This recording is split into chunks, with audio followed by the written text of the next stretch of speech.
हे कृष्ण करुणा सिंधु दीनबंधु जगतपते गोपेश गोपिकाकांत राधाकांत नमस्तुते तप्त कांचन गौरांगी राधे वृंदावनेश्वरी वृषभानुसुते देवी प्रणमामि हरिप्रिये वांछाकल्पतरुभ्यश्च कृपा सिंधु एव च पतितानां पावनेभ्यो वैष्णवेभ्यो नमो नमः।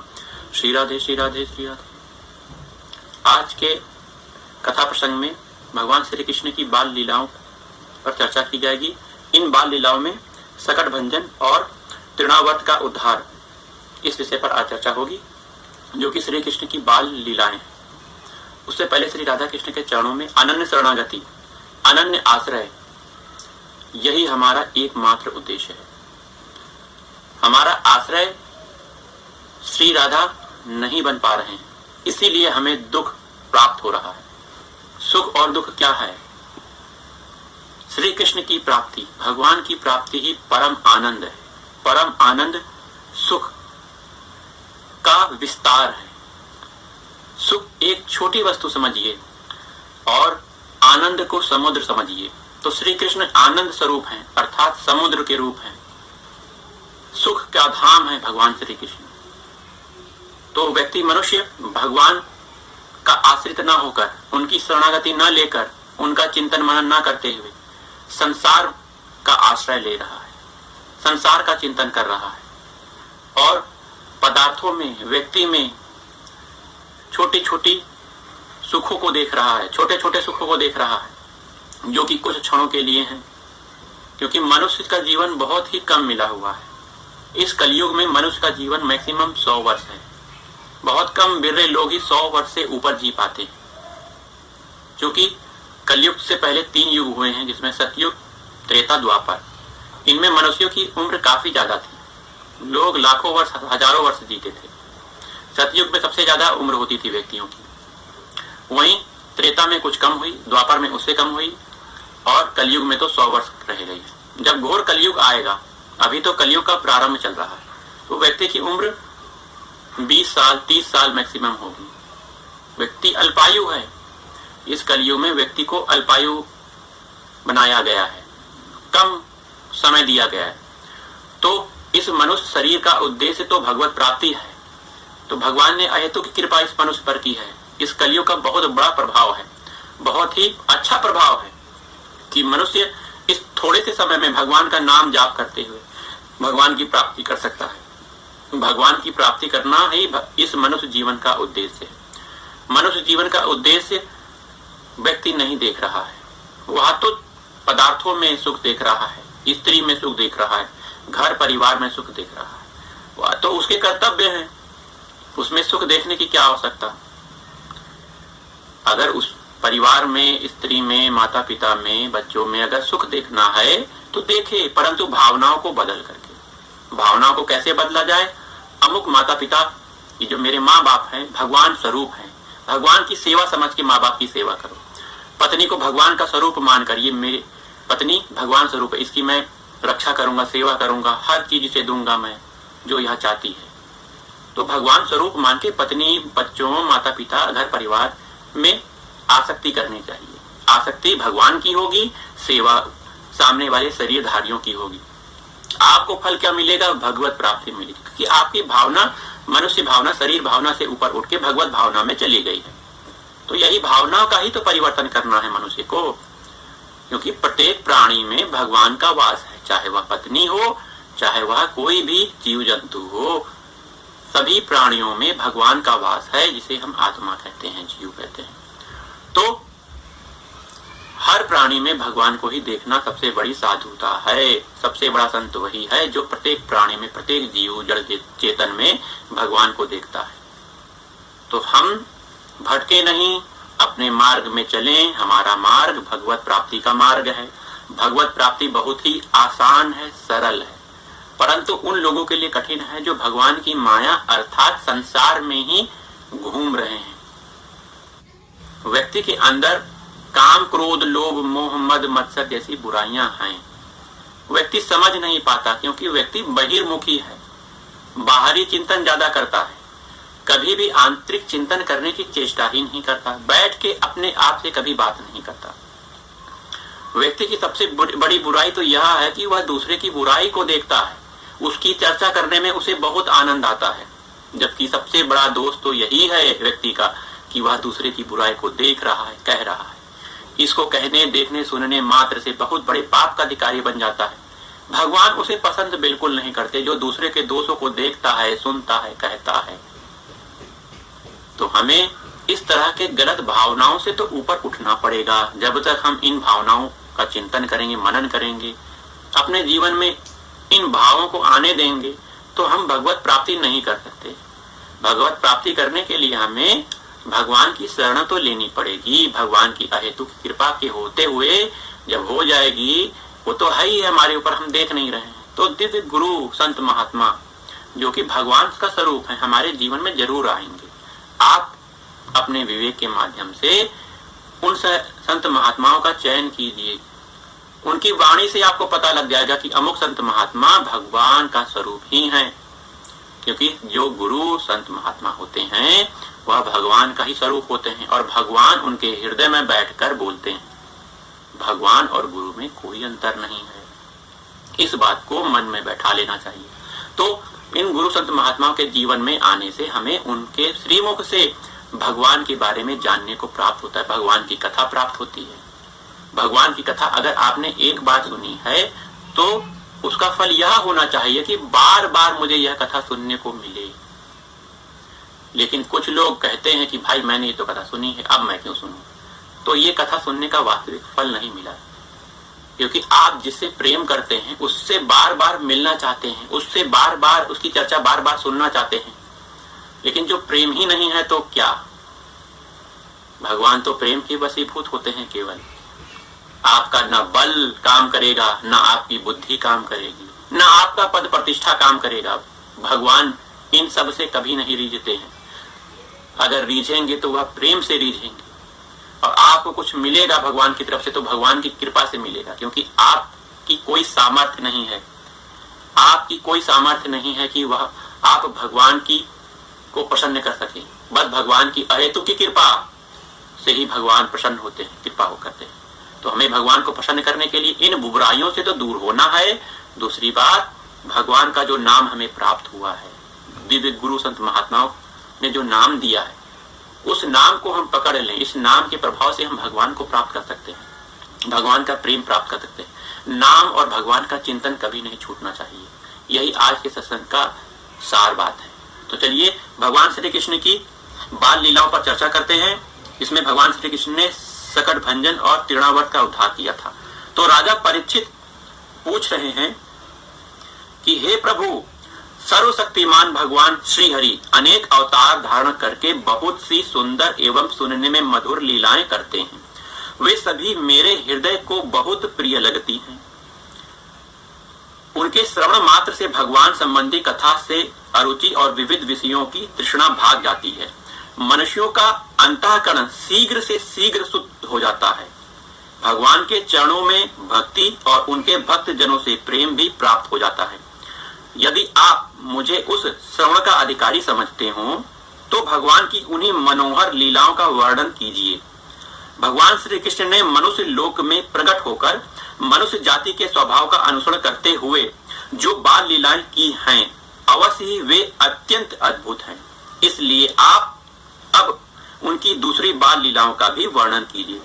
तो राजा परीक्षित ने सुखदेव जी से पूछा, तो सुखदेव जी अब कह रहे हैं कि हे परीक्षित, एक बार भगवान श्री कृष्ण के करवट बदलने का अभिषेक उत्सव मनाया जा रहा था। उसी दिन उनका जन्म नक्षत्र भी था। घर में बहुत सी स्त्रियों की भीड़ लगी हुई थी, गाना बजाना हो रहा था। उन्हीं स्त्रियों के बीच में खड़ी हुई सती साध्वी यशोदा ने अपने पुत्र का अभिषेक किया। मेरे प्रभु श्री कृष्ण का अभिषेक हुआ। उस समय ब्राह्मण लोग मंत्र पढ़कर आशीर्वाद दे रहे थे। नंद रानी यशोदा जी ने ब्राह्मणों का खूब पूजन सम्मान किया। उन्हें अन्न, वस्त्र, माला, गाय आदि मुंह मांगी वस्तुएं दे दी। जब यशोदा जी ने उन ब्राह्मणों द्वारा स्वस्ति वाचन कराकर स्वयं बालक के नहलाने आदि का कार्य संपन्न कर लिया, तब यह देख कर कि मेरे लल्ला के नेत्रों में नींद आ रही है, अपने पुत्र को धीरे से सैया पे सुला दिया। मेरे प्रभु छोटे से हैं, सैया पे इस समय सो रहे हैं। तब क्या होता है, थोड़ी देर में श्याम सुंदर की आंखें खुल जाती हैं। तो वे स्तनपान के लिए रोने लगते हैं। अब भगवान कैसे रो रहे होंगे, जरा कल्पना कीजिए। उनकी रोने की रुदन की आवाज सुनिए, आंखें बंद करके चिंतन करिए भगवान कैसे रो रहे होंगे। परम आनंददायक भगवान का रुदन होता है। उस समय मनस्विनी यशोदा जी उत्सव में आए हुए ब्रजवासियों के स्वागत सत्कार में बहुत ही तन्मय हो रही थीं। इसीलिए उन्हें श्री कृष्ण का रोना सुनाई नहीं पड़ा। तब श्री कृष्ण रोते रोते अपने पांव उछालने लगे। शिशु श्री कृष्ण एक छकड़े के नीचे सोए हुए थे। उनके पांव अभी लाल लाल कपोलों के समान बड़े ही कोमल और नन्हे नन्हे थे, परंतु वह नन्हा सा पांव लगते ही विशाल छकड़ा उलट गया। उस छकड़े पर दूध, दही आदि अनेक रसों से भरी हुई मटकियां और दूसरे बर्तन रखे हुए थे। वे सब के सब फूट फाट गए। छकड़े के पहिए तथा धुरे अस्त व्यस्त हो गए। उसका जुआ फट गया। करवट बदलने के उत्सव में जितनी भी स्त्रियां आई हुई थीं, वे सब और यशोदा, रोहिणी, नंद बाबा और गोप गण इस विचित्र घटना को देखकर व्याकुल हो गए। वे आपस में कहने लगे, अरे यह क्या हो गया? यह छकड़ा अपने आप कैसे उलट गया? वे इसका कोई कारण निश्चित न कर सके। वहां खेलते हुए बालकों ने गोपों और गोपियों से कहा कि इस कृष्ण ने ही रोते रोते अपने पांव की ठोकर से इसे उलट दिया। इसमें कोई संदेह नहीं, परंतु गोपों ने उस बालक की बात मानकर उस पर विश्वास नहीं किया। ठीक ही है, वे गोप उस बालक के अनंत बल को नहीं जानते थे। तो जो छकड़ा था, जो भगवान ने छकड़े को पलट दिया, उसमें क्या था? हिरण्याक्ष का पुत्र उत्कर्ष, जो कि श्रापवश वहां बैठा हुआ था। जो उत्कर्ष था बहुत बलवान, मोटा तगड़ा था। पूर्व जन्म की बात है। एक बार यात्रा करते समय लोमस ऋषि के आश्रम के वृक्ष को इसने कुचल डाला था। लोमस ऋषि ने क्रोध करके इस उत्कर्ष को श्राप दे दिया। कहा लोमस ऋषि ने, क्या कहा? अरे दुष्ट, जा, तू देह रहित हो जा। उसी समय सांप के केचुल के समान उसका शरीर गिरने लगा। वह धड़ाम से लोमस ऋषि के चरणों में गिर पड़ा और प्रार्थना की, कृपा सिंधु, मुझ पर कृपा कीजिए, मुझे आपके प्रभाव का ज्ञान नहीं था, मेरा शरीर लौटा दीजिए। लोमस ऋषि प्रसन्न हो गए। महात्माओं का श्राप भी वरदान हो जाता है। उन्होंने कहा, वैवस्वत मनवंतर में श्री कृष्ण के चरण स्पर्श से तेरी मुक्ति हो जाएगी। वही असुर छकड़े में आकर बैठ गया था और भगवान श्री कृष्ण के चरण स्पर्श से मुक्त हो गया। तो उसके बाद यशोदा जी ने समझा कि यह किसी ग्रह आदि का उत्पात है। उन्होंने अपने रोते हुए लाडले लाल को गोद में लेकर ब्राह्मणों से वेद मंत्रों के द्वारा शांति पाठ कराया और फिर उसे स्तन पिलाने लगी। भगवान श्री कृष्ण अब स्तन दूध पी रहे हैं। बलवान गोपों ने छकड़े को फिर सीधा कर दिया। उसको पहले की तरह सारी सामग्री रख दी। ब्राह्मणों ने हवन किया। दही, अक्षत, कुश और जल के द्वारा भगवान और उस छकड़े की पूजा की, जो किसी के गुणों में दोष नहीं निकालते, झूठ नहीं बोलते, दंभ, ईर्ष्या और हिंसा नहीं करते तथा अभिमान से रहित है। उन सत्यशील ब्राह्मणों का आशीर्वाद कभी विफल नहीं होता। यह सोचकर नंद बाबा ने बालक को गोद में उठा लिया और ब्राह्मणों से साम, ऋक और यजुर्वेद के मंत्रों द्वारा संस्कृत तथा एवं पवित्र औषधियों से युक्त जल से अभिषेक कराया। उन्होंने बड़ी एकाग्रता से स्वस्त्ययन पाठ तथा हवन कराकर ब्राह्मणों को अति उत्तम अन्न का भोजन कराया। उसके बाद नंद बाबा ने अपने पुत्र की उन्नति और अभिवृद्धि के लिए कामना से ब्राह्मणों को सर्वगुण संपन्न बहुत सी गायें दी। वे गायें वस्त्र, पुष्पमाला, सोने के हारों से सजी हुई थीं।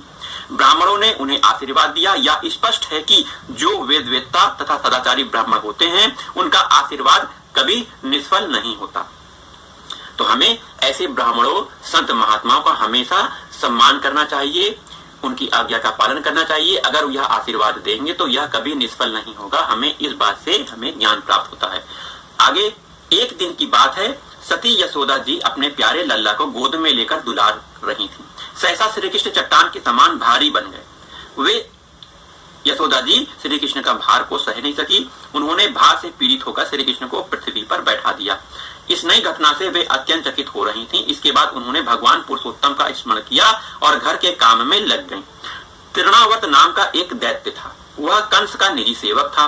कंस की प्रेरणा से ही बवंडर के रूप में वह गोकुल में आया और बैठे हुए बालक श्री कृष्ण को उड़ाकर आकाश में लेकर चला गया। उसने ब्रज रज में सारे गोकुल को ढक दिया। लोगों की देखने की शक्ति को हर लिया। उसके अत्यंत भयंकर शब्द से दसों दिशाएं कांप उठी। सारा ब्रज 2 घड़ी तक रज और तम से ढका रहा। यशोदा जी ने अपने पुत्र को जहां बैठा दिया था, वहां जाकर देखा तो श्री कृष्ण वहां पे नहीं थे। उस समय तृणावर्त ने बवंडर रूप से इतनी बालू उड़ा रखी थी कि सभी लोग अत्यंत उद्विग्न और बेसुध हो गए थे। उन्हें अपना पराया कुछ भी सूझ नहीं रहा था। उस जोर की आंधी और धूल की वर्षा में अपने पुत्र का पता न पाकर यशोदा को बड़ा शोक हुआ।